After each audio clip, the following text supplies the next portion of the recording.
'cause I've been missing you for oh so long. I can't wait, can't wait.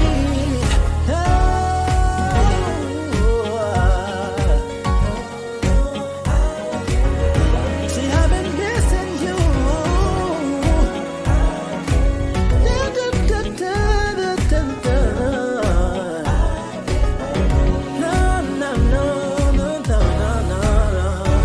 Can't wait. Oh man, hello. How y'all doing out there in social media, virtual world? My name is Sheldon, and this is my lovely wife, Sheila. and we are the Sloans. We are here with the I Do Me Too movement. We're facilitators here with the group, and we're just loving the fact that we're able to communicate with other couples who are married and go through everyday life issues just like regular people. And it's just a lot of fun, just knowing that you got somebody that can have you back and be on both of your sides, not just one of your sides. All right, Let's get started. let's get started. Oh, let me turn this back here. Ooh, you went too I was far. looking through everything before we got started, and I was like, "Oh no!" But we want to welcome you guys to our live interactive stream. We are the Marriage Support Group. We'd love for you guys to join us in the chat. We love it when you guys chat with us. It gives us someone to talk to, something to continue to discuss throughout the night, and also sometimes it gets pretty funny, with people's answers and things of that nature. We love to hear from you guys, so please join us in the chat tonight. And what this our series on topic this our focus topic this month For this month. Yeah, for this series is going to be Forgiveness. okay. And When should you stop forgiving someone? very interesting. When should you Yeah. stop forgiving? Because Have you ever thought about it that way? Like, I'm just gonna stop forgiving you. I've never really thought about it like that. I think it just kind of happens. But I think when you do stop the forgiveness process, it's through multiple issues with something or someone. They continuously do something that you're not approving of, or you don't like, or things of that nature, continuously doing it, or something that I don't know what is unforgivable. Like, what do you consider something that would be like just unforgivable? Like, you just gotta say, I can't forgive you anymore. It's a lot. It's just really. But I would take it as something that I can't stop thinking about. If I can't stop thinking about it, then it's unforgivable. And and I have went through that a couple of times in my life to where, something really just bothered me to the point where I just couldn't continue to talk to that person anymore because of the fact that I was afraid that it was going to continue to happen to me. Just being around the person. And so I just got to the point where I was just like, I can't explain how I feel to you. You know what I'm saying? So I have to just walk away from you silently. Right. I can't just call your phone and say, hey, you did this to me and I don't like it and I don't appreciate it. You know what I'm saying? So I had to learn how to let go of people without calling and explaining why I just don't want to be your friend no more. Or I don't want to be your social partner anymore, because it's kind of hard to say that people are your friends nowadays. Yeah. Yeah. I know I've gotten to a point where it's not that I don't forgive people, because I know that God says you're supposed to forgive. I mean, daily. 70 times 7.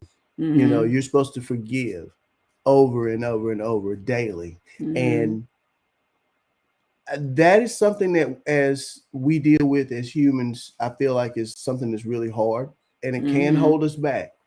And that's why I try my best not to surround myself with problems or things that are going to get on my nerves, because I know that if I allow myself to fall into that trap, Mm-hmm. then it's going to be a problem. So Mm-hmm. I just try to forgive everyone. But if I know that you're a problem for me, I can forgive you and just be non-existent, a relationship, no more relationship with you, Mm-hmm. because that's where the problem is going to come back around, I believe, if I continue to be around you. Well, you have a lot that's going on in this world that a lot of people have to learn how to, we all have to learn how to forgive and forget, or just learn how to forget about it. If you're not able to tell the person that you forgive them, Yeah. you know, we've been through a lot where we've had friends that has lost a loved one unexpectedly, and it could have been because of someone else. It could have been because of a sickness that happened in that child or their adult's body, and that person was just gone within a blink of an eye. And you know, us as human beings, we have to learn how to forgive the loss of a loved one, unexpected loss or expected loss. Yeah. And there's just so much forgiveness out here. I mean, there's just so many things that we can talk about, like topics that we can come up with on forgiveness. And that is going to be our focus for this whole series, is forgiveness. So we will be diving into forgiveness during the series. So we'll have a lot to talk about on forgiveness throughout this one here. This is a big topic for me as well, because forgiveness is something that's pretty big, and for me, being able to just forgive people and let things go. Some research that we've done: although most Christians recall a point at which they gave no strings attached forgiveness, some express reluctance in specific cases. Around 1 in 4 practicing Christians, 23%, has a person in their life who they just cannot forgive. Now that's a pretty high number, considering the faith of Christianity, and it's based around forgiveness. That just kind of gives you an idea of how hard forgiveness really is. And I'm sure that there are more people that have someone that they can't forgive, but they didn't say that answer because they want to be the perfect Christian, you know, and say that they forgive everyone. I mean, I know it's hard. It's really hard to forgive.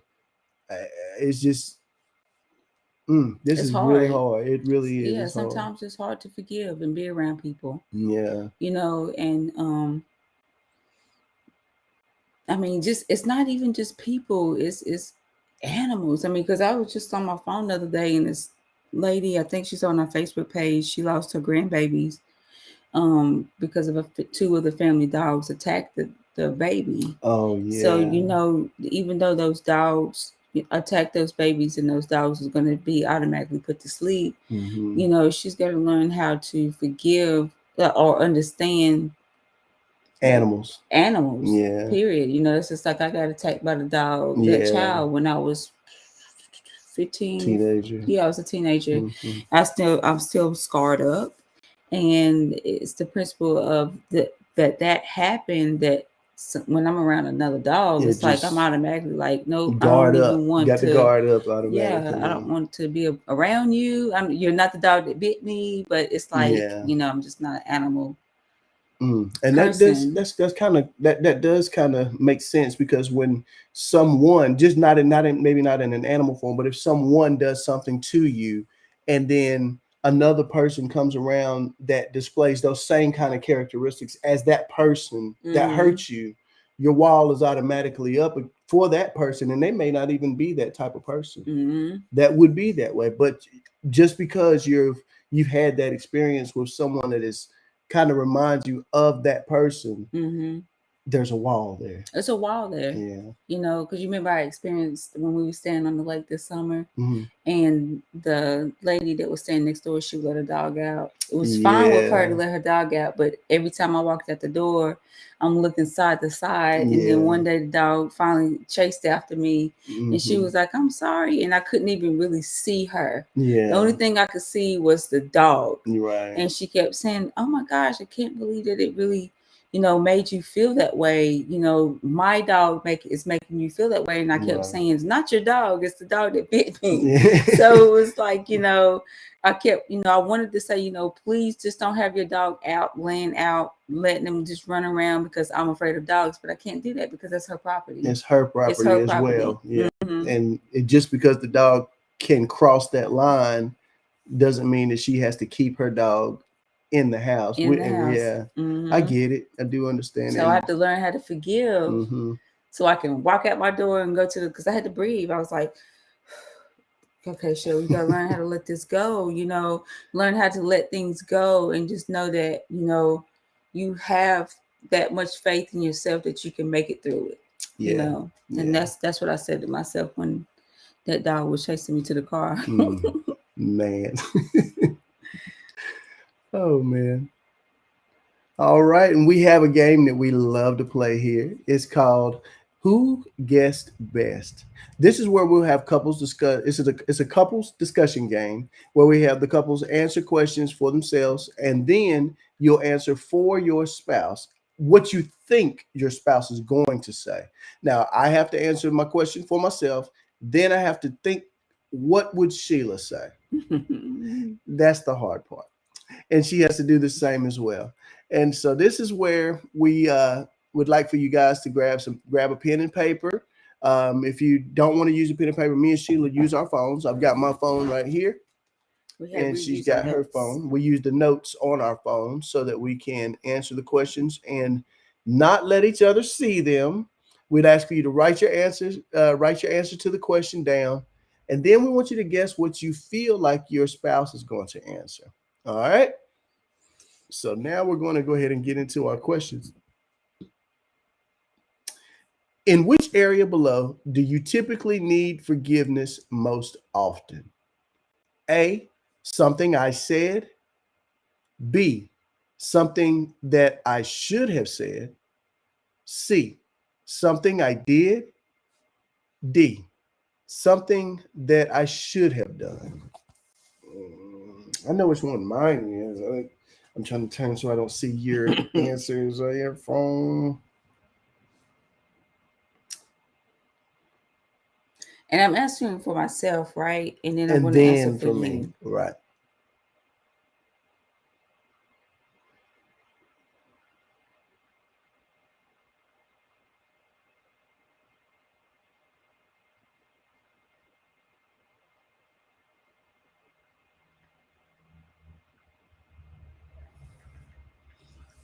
Okay, I got my answers locked in. Okay. I'm gonna put my phone on your side. You give me your phone, so we can't switch answers. Oh, okay, so you're gonna read my. Okay, so a while back, Sheila accused me of cheating, so this is my method. I'm glad you're doing it that way. It sounds fun. All right, so you're gonna go first. My answer was for me. I said C, and for her, I said A. Because I am usually the one that does something that makes her mad or makes her angry or whatever it is that I do that makes her angry.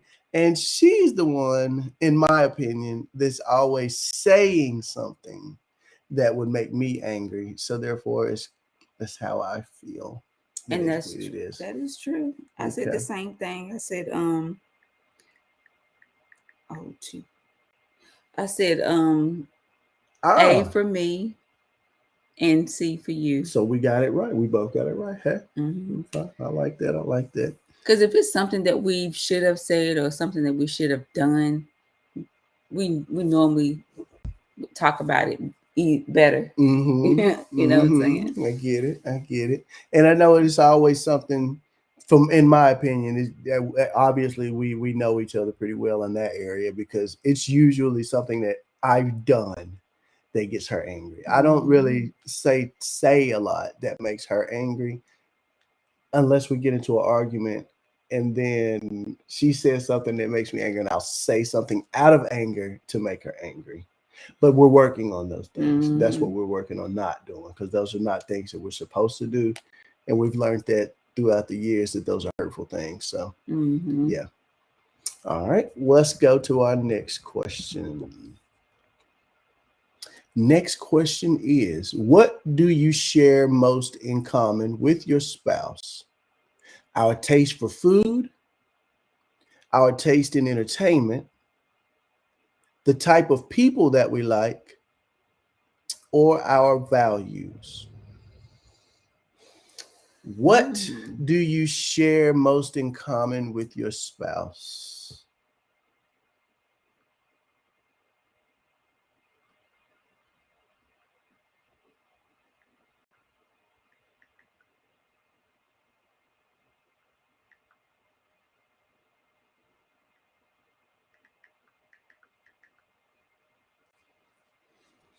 All right.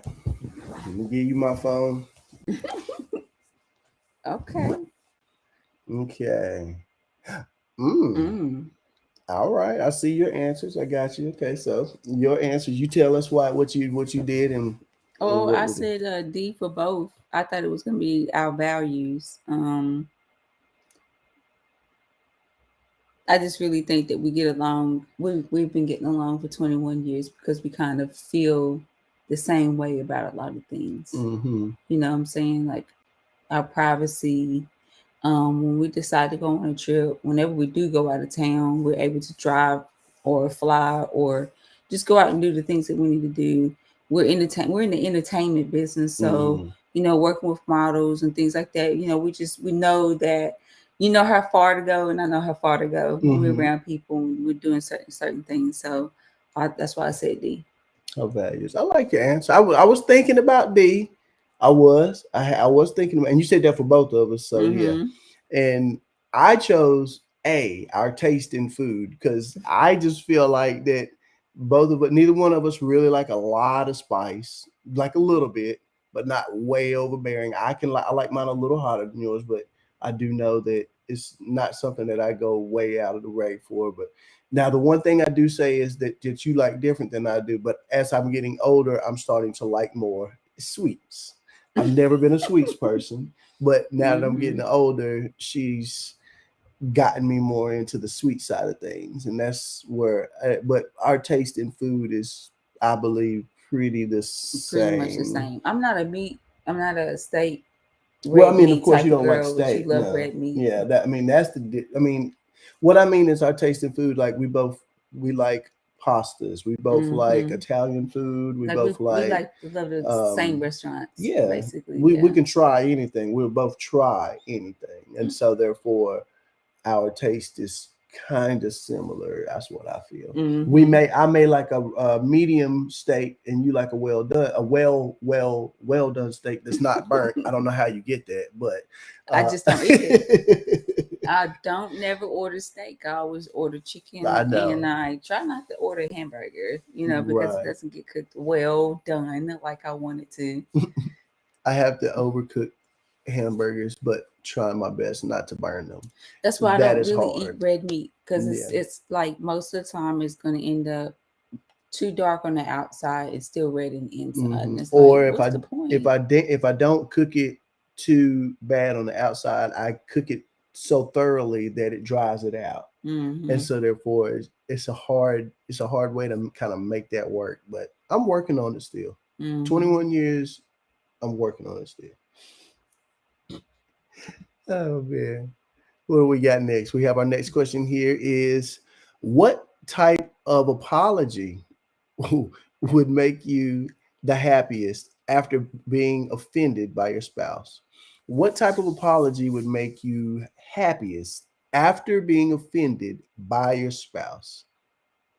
A nice apology letter, an apology at a nice restaurant, an apology with a surprise gift, or just a simple "I'm sorry." Okay.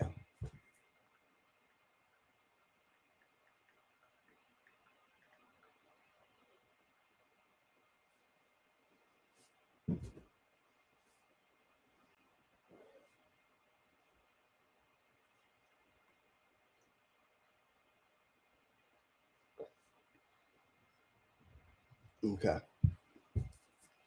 All right. And let's look at the answers.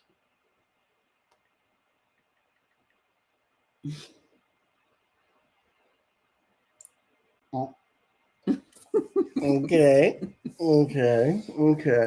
So You go I'll go first. first this time. I said C for both of us because I feel like whenever I feel like I have really been offended by Sheila in some type of way, I think that would be really good to have a surprise gift to make up for the disrespect or the offense or whatever it seemed that happened or whatnot. I believe I would like an apology with a surprise gift. I think that's me, and I thought that would be something that she would say, but I was wrong. Let's tell them what your answers were. Well, my answer was a simple sorry. I'm sorry because we really don't write letters to each other. No. We don't take each other out to no restaurant because we're trying to apologize to each other. And I could see the surprise gift because we have done some things that were like, okay, I'm sorry, we're gonna have a relaxed day today, and this is what I'm gonna do for you today.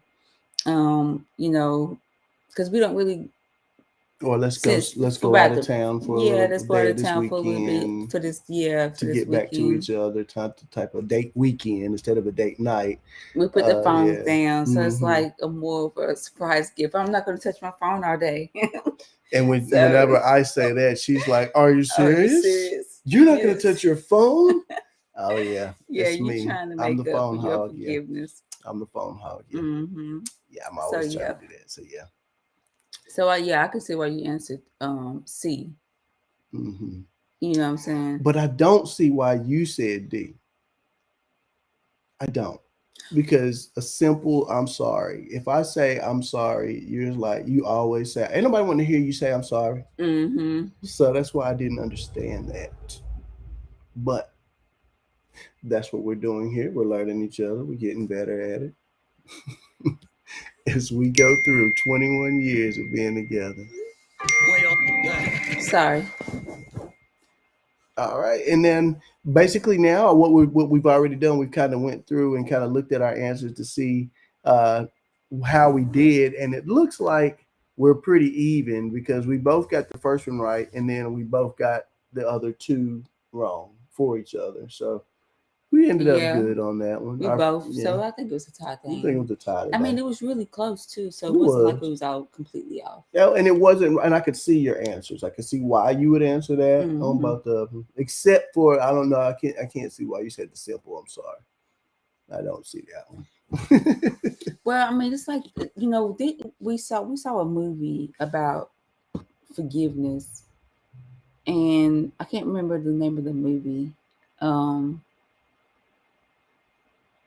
It's gonna dawn in my head in a little bit. One that we premiere here, or like, was it The Shack? Or? The Shack had a lot to do with forgiveness in that movie as well, and that was a really hard forgiveness too as well because that man had lost a child. Oh yeah, the father lost a child on a vacation trip. And you remember, we talk about going on vacation. Yeah, we have grandkids and things like that. So forgiveness is a lot. It's a really big topic. Yeah. I could say it gets heavy. It gets heavy. Yeah. Let's move forward here.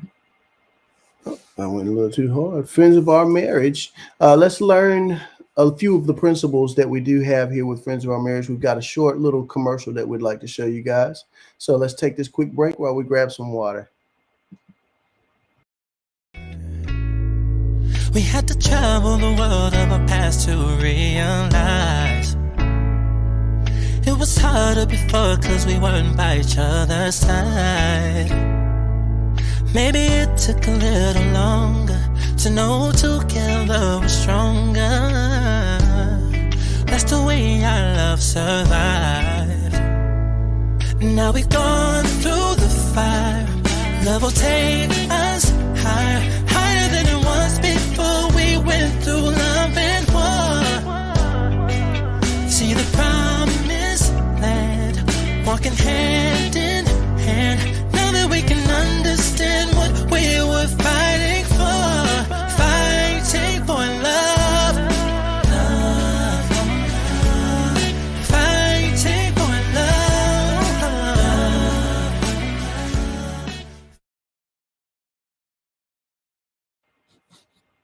Yes. Go to www.idome2.org and you can follow everything that we've got going on. Check out the broadcast from the whole team.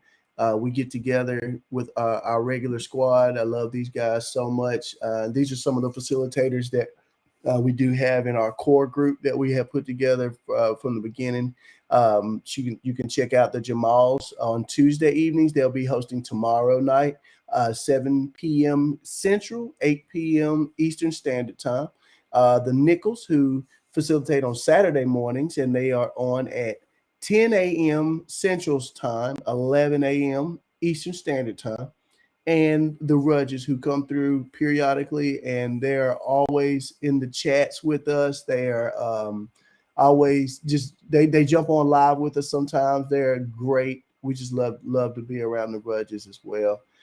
Big shout out to the I Do Me Too core family. We love you guys. How y'all doing? Thanks you guys are into the chat. We love seeing you guys here in the chat. And it's just been really a great experience meeting all of the great couples that are working with us here at the I Do Me Too movement. Learning so much. Yeah, just being around everybody. It's a great thing.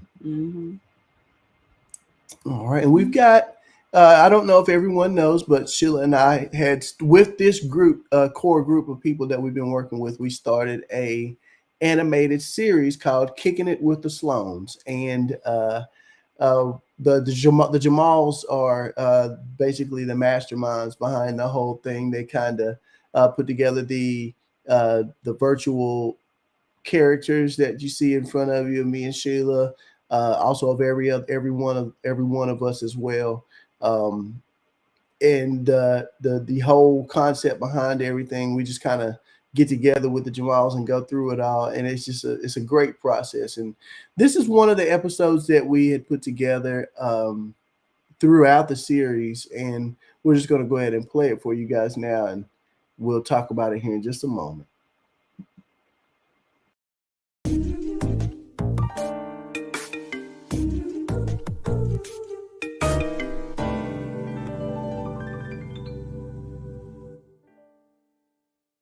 Previously on Kicking It with the Sloans. Seriously, man, when Sheila gets a hold of you, man, brother, I'm glad I knew you when I knew you. Girl, you cannot just let him off the hook like that. Sheldon, we need to talk right now. I don't want to be mad at you, but I need to understand why you did what you did. Yeah, I can forgive you, but you have to promise to never do that to me ever again. I mean it, baby. I promise I won't do it again, baby, okay? And I really wanted to tell you, I was sitting here thinking about a way for us to put our money together so that we can make sure we had this split going real good for us. I got a great plan, baby. Hey, baby, you want to go with me to go get my mixer? Yeah, I'm ready. Now wait a minute. Hold up. Okay, I'm sorry. How did you find this again? Oh, baby, it was great.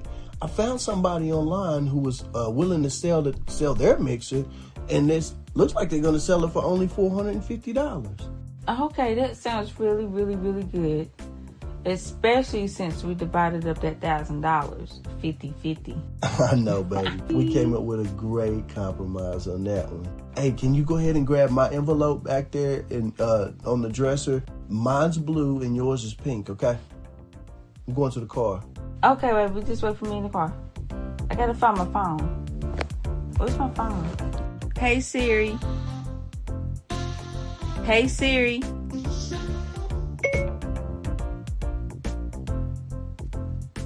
I'm listening. Hey, how's it going, man? Hey, man, how you doing? This is my wife, Sheila, here. Hey, how you doing? Nice to meet you. This is a nice studio you got here. Yeah, thanks, man.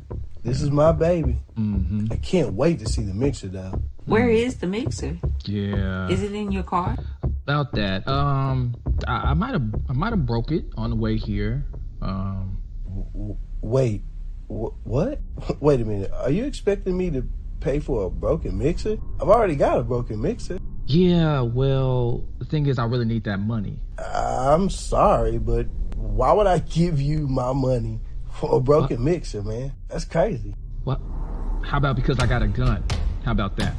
Oh my goodness. Is that a real gun? What? A gun? Man, you planning on trying to rob me or something? Yes, that's a real gun. What, is it a real? Yes, it's a real gun. You gotta protect yourself out here. You don't know if somebody might try to come up here and rob you. Man, I'm not gonna let you take my money like that, man. You're not about to stop me. Look, I need this money, okay? Baby, please. Baby, please. Just give me the money. Your life is more important, baby. Please, baby. Your life is more important. Yeah, baby, please, give me money.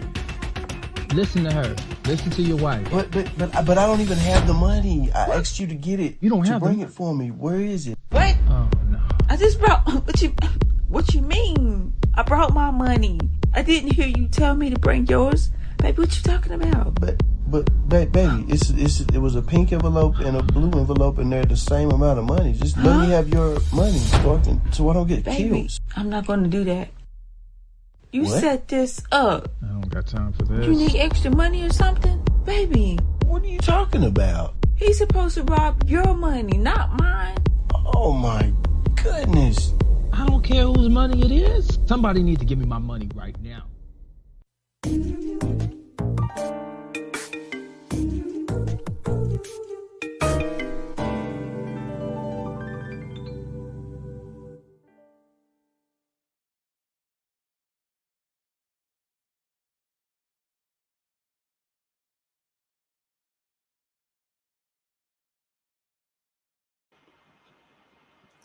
Wow. Just remembering that episode right now was just really cool just now. That was actually a cool one. Mm-hmm. So at the end, it said, should the Sloans split the money that's left over after being robbed? Or should we have separate bank accounts? What do you think? And now you can give another answer. It doesn't have to be one of those two. What do you think? Well, I mean, the separate banking accounts shouldn't matter because we was getting robbed. Yeah. So I just think that we should still split the money, like, you know what I'm saying? Mm-hmm. So, even though she just sat right there and said he's supposed to rob your money, not my money. Yeah, and he ended up robbing my money. It was the same thing. If she would have picked up the money if she would have picked up my money like she was supposed to, then he'd be robbing my money. Well, I was looking for my cell phone. That was a cute one, though. I thought that was kind of cute. How she said, "No, you did this on purpose. You need extra money." I just thought that was kind of good right there. Oh, let's get back to it here. All right, and just remember to complete the assignments when you go to www.idometoo.org. Choose a day and time that you can commit to working on your assignments, and do your best to stay dedicated. With the I Do Me Too movement, we do offer courses for married couples or for couples who are looking to be married.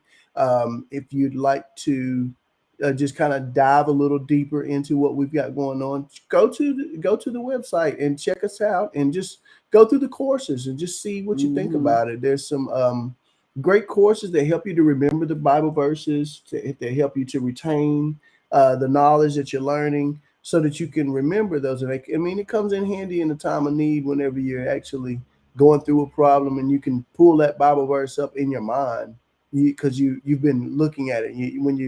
When you bring that into the light and you start looking at things of that nature, you can remember it a lot better, and it makes you feel better when you can call on that in those times of need.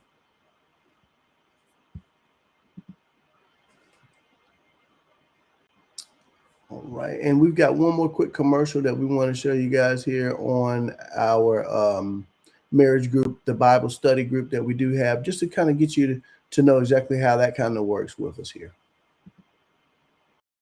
You may be struggling in your marriage, feeling unhappy, or even feel that there's just something missing. Or you just might appreciate your marriage so much that you want to build upon and sustain what you already have.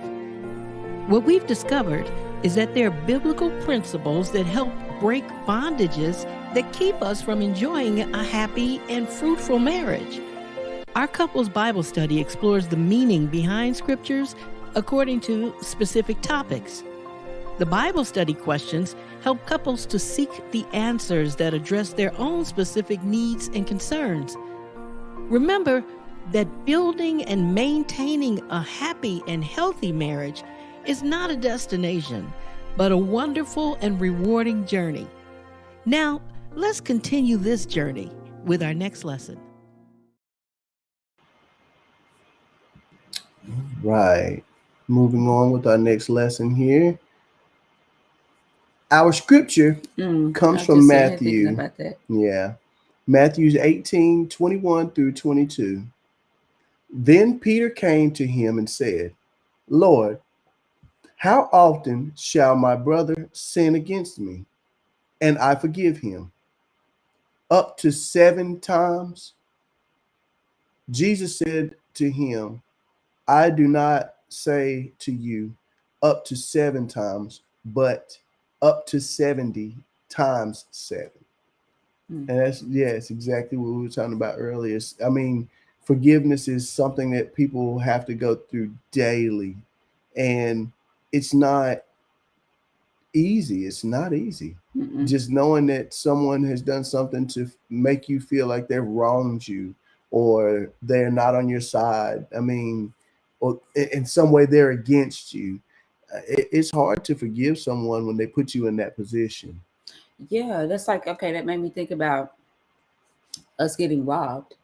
You know, on the episode, and homeboy, what's his name, Daquan came in, and he robbed us for the mixer and our money. Right. I mean, I know he took my money, not your money. Right. But it was the principle of the fact that he came in and robbed us, and you know, what if one of us got hurt? Neither one of us got hurt, but it was the principle of the fact that we're going to have to, you know, live those days of what happened from that one day, live that for the rest of our life. Like, think about it, you know. And so does that mean that we forgive him for what he did? Because, you know, some people just don't know. They're, you know, they're out homeless, or, you know, don't have things going on in their life, and they just think about robbing somebody, I guess, you know. Because in the episode, he did say, I need this money.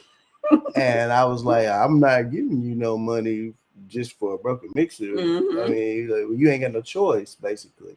So remember, if you haven't seen our Kicking It with the Sloans episodes, you can go to the YouTube page, Kicking It with the Sloans on YouTube, or you can tune in next week right here and see how everything turns out. We'll have the finale of that final episode, the next episode, to show you next week. To show you exactly what happens.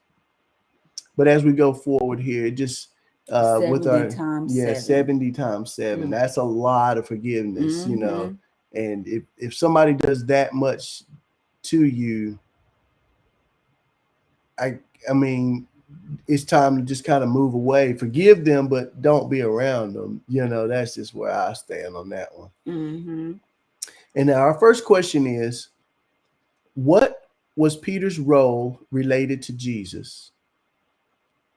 And how are you similar to Peter or different from Peter in regards to forgiveness?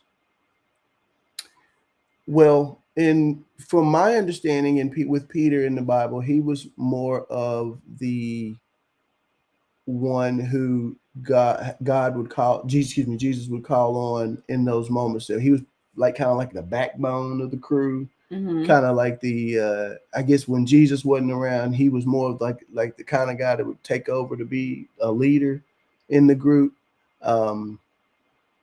And that's what I'm thinking his role was. If there's anyone in the chat that can tell me anything different, if you'd like to discuss on it, let me know. Any opinions are welcome. But how are you similar to Peter or different from Peter in regards to forgiveness? Peter's role in forgiveness, I really don't think that I am the forgiving type. Really like that I'm not really good at forgiveness. I am better at trying to move on and getting away from those people that bother me. That's why I try my best to just forgive that person and get away from them, because I don't want to be the one to forgive over and over and over and over. I don't like the redundantness of it. So I think that's where I would be different from Peter on that. But he said, how are you similar? How am I similar or different? Oh, to Peter or different from. Okay, Yeah. got it. Yeah. I just feel like I'm different in that aspect. I'm not in any way similar as far as forgiveness. It's hard to.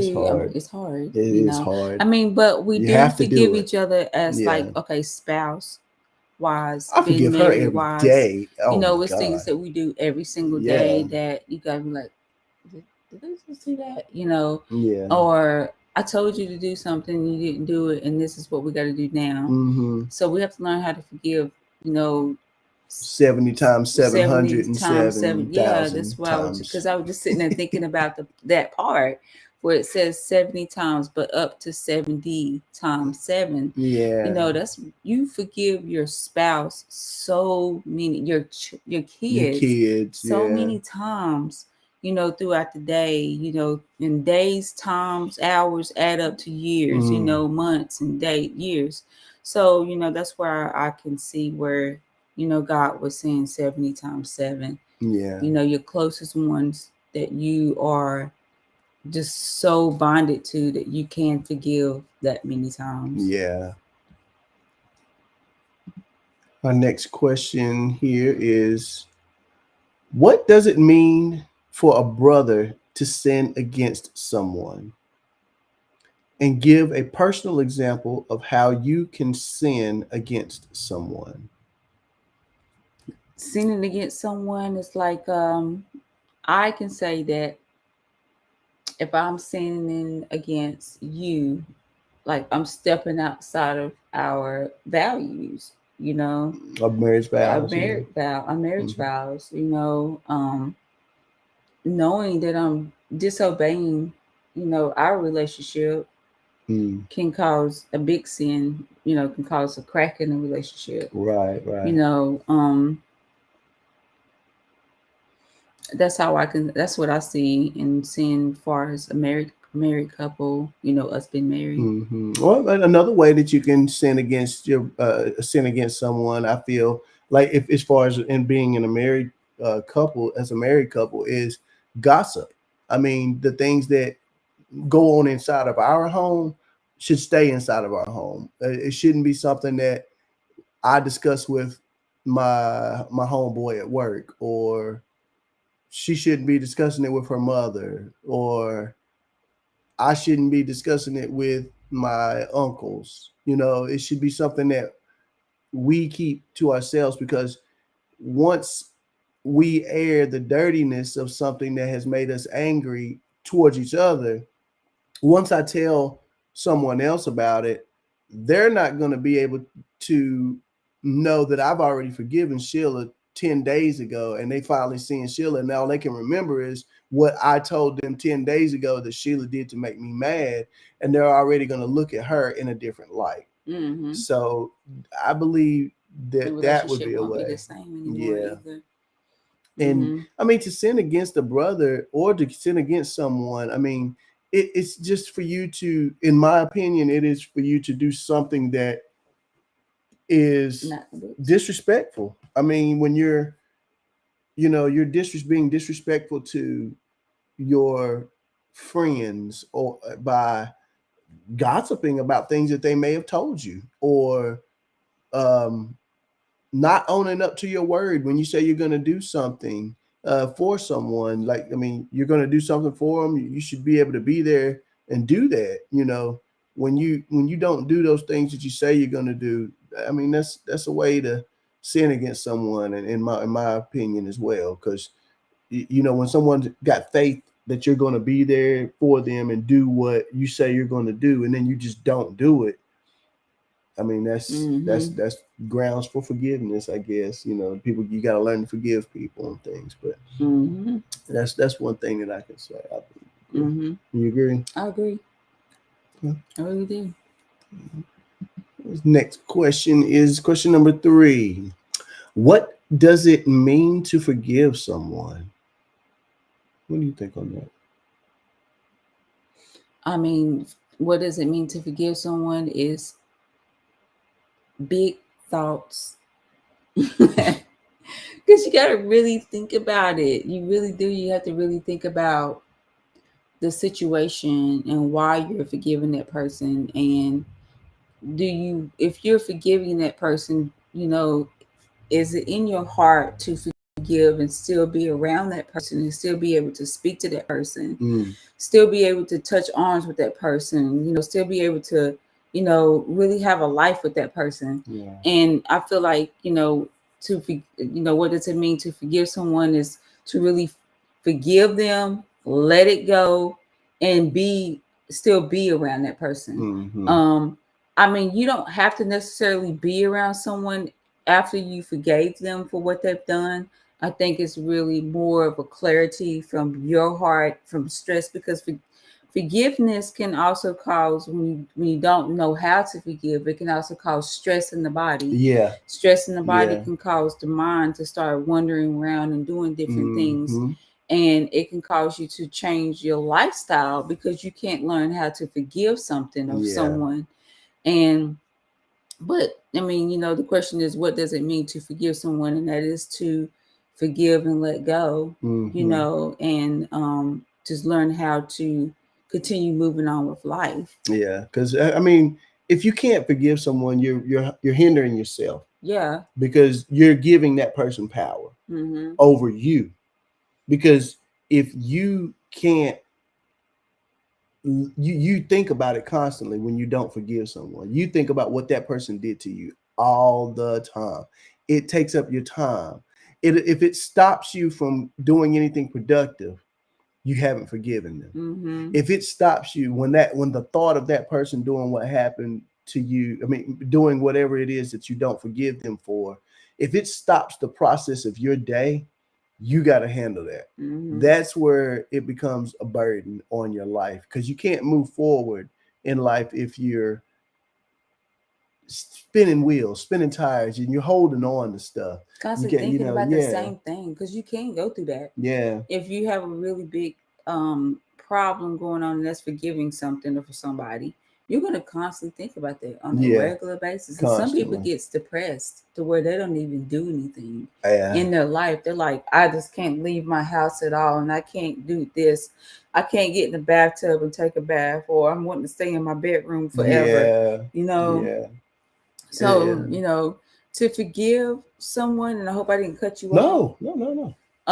To, like the question, it says, what does it mean to forgive someone? And it's just like, you really truly have to let it go. Right. Now we do have something going on here in our chat here. Let's go ahead and check out the chat here from I Do Me Too. A discipline that recognized a disciple that recognized that Jesus was the one who gave us eternal life, and he was the one who denied Jesus 3 times. That we were talking about back when we were talking about Peter. What they're saying is Peter was the disciple that recognized that Jesus was the one who gave us eternal life. And he was the one who denied Jesus 3 times after Jesus was captured. And I do remember seeing that. And Jesus came to him and said, "You will deny me." Yeah, 3 times. 3 times. And Jesus had to learn how to forgive him. He had to. He had already forgiven him before. He already knew what he was going to do, and he had forgiven him. And then we have another chat here. Like the other day, I was thinking about how Jesus walked the desert for 40 days. Oh yeah. 40 days, 40 nights. He barely eat. He didn't really have any water. And he had to go through that. And that's fasting. Yeah. And in the comment here from the chat, we have, forgiveness is about letting go of resenting someone for offending or hurting you or someone that you care about. Yeah. But I mean, it's really deep. Forgiveness has a lot of layers to it. It's like an onion. You can keep peeling it back, and you get deeper and deeper into the core reason of why you're really angry over it. Because you can be mad about, say you're mad about it for one reason, but if you dig deeper, it's probably a little deeper than that as to why you're really, really angry and so angry with that person, and you can't forgive them. It's something that you may need some therapy. Yeah, you may need a little therapy to go through it, to talk it out with someone. I mean, it doesn't have to be like a therapist.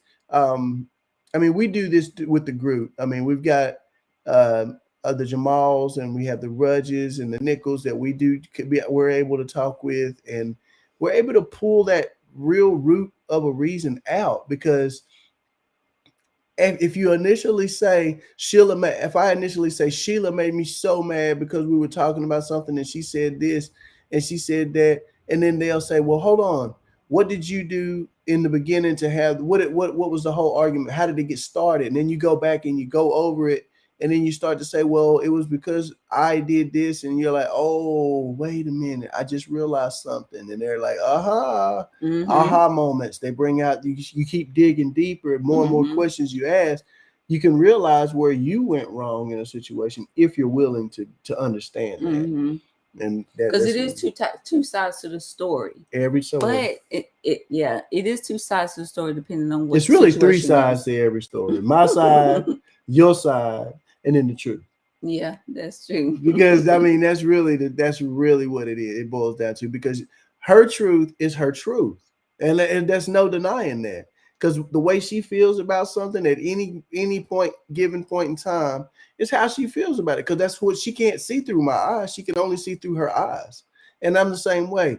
There's no way that I'm going to know exactly what her thought process is in being angry with me, because I'm not her and she's not me. But if we're willing to sit down with someone and talk about these issues, we can see how we made each other angry and how these issues can be worked out.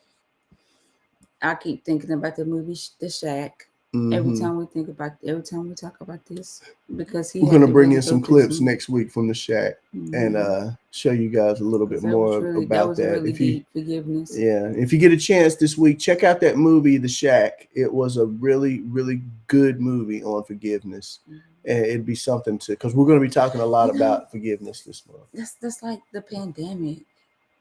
What about it? You know, we heard about the doctor that actually made the scientific disease and how it spread it. And we have people that we know that have lost their family members, moms and brothers and kids because of the pandemic, because somebody decided to make a disease or a virus that spread it throughout the whole entire world, and it changed the world completely.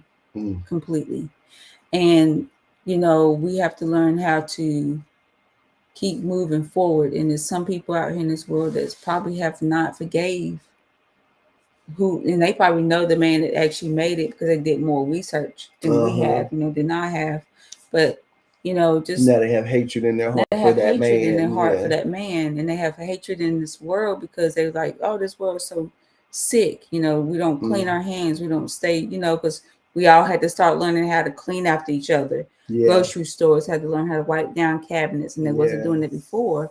And there's some people that don't go into a grocery store because of that. And it's because they haven't learned how to forgive what has happened in this world and move forward. You know what I'm saying? And I just feel like that's why I keep going back and saying that forgiveness is really based off of a lot of things, that we have to understand. It's not just husband and wife. It's not just our children that we raise until they're 18 years old, and then they turn 18 and may go out and kill somebody, some stupid things that they decide to do in their life, depending on what it is. They could become a gang member because of school. We don't know that. You understand what I'm saying? You just don't know. They could become an alcoholic because they're hanging out with people from school. We just don't know that. The choices, that they make. But we can be mad at our children because of the decision that they made. But we have to learn how to forgive them to keep moving on in life. And I've learned that as a mother, of 3 that is 26, 25, and 22, that their choices that they making, I cannot be completely angry with them for the rest of their life. I have to learn how to forgive them as my kids. Hey, I didn't raise you this way, but I know that life is life and you make your own decisions. And so that's what, I have been teaching myself is, don't be so angry about every single thing that go on in this life, because we all are living by a dash. Yeah. We're all living by time, and I don't want to, you don't need to stress yourself out over so much, because you're going to die quicker by having so much stress on your body, And I like that point where you were talking about with the dash, because that's like a good friend of ours, JR partner, one of our partners passed away recently, and he leaves behind a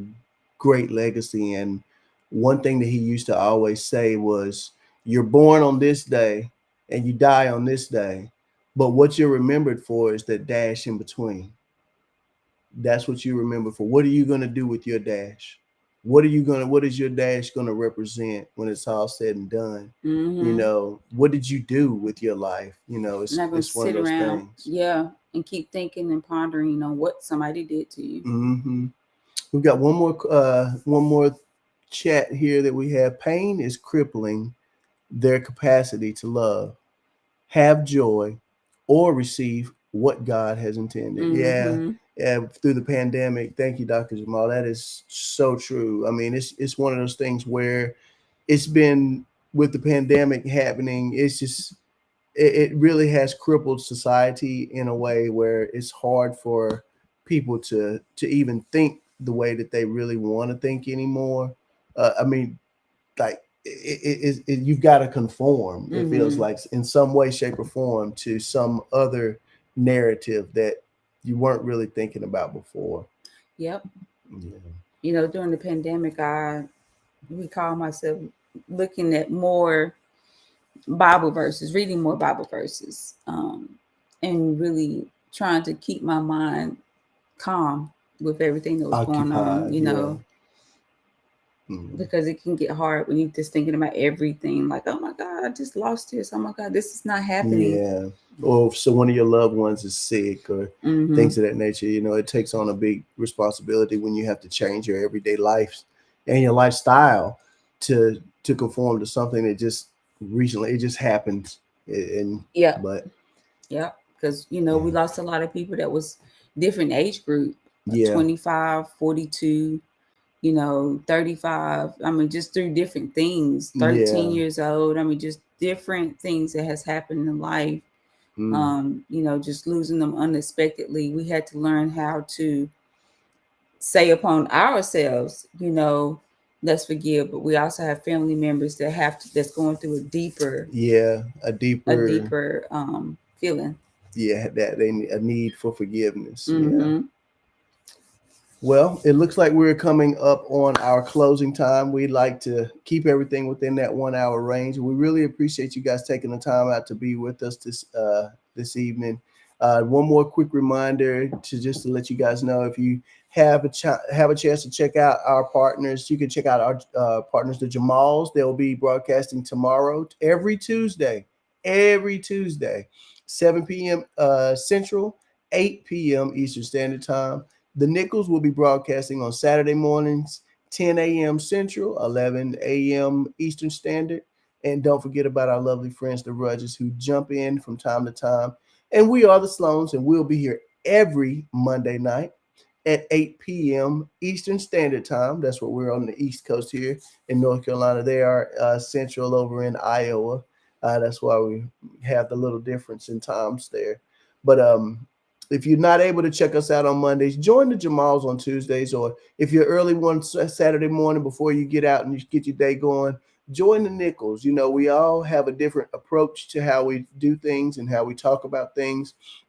And we really love just being able to communicate with all of you guys. And we love it. We just really do love it. And we love you too, Jamals. We love you too. In the chat there, we saw it down there. We love you too. We love you guys so much.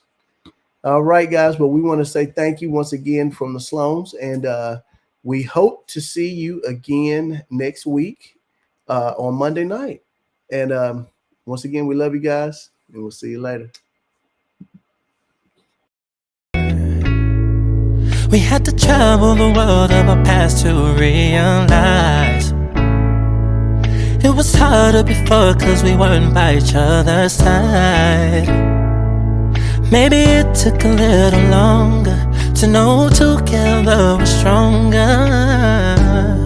That's the way our love survived. Now we've gone through the fire. Love will take us higher, higher than it was before we went through love and war. See the promised land, walking hand in hand.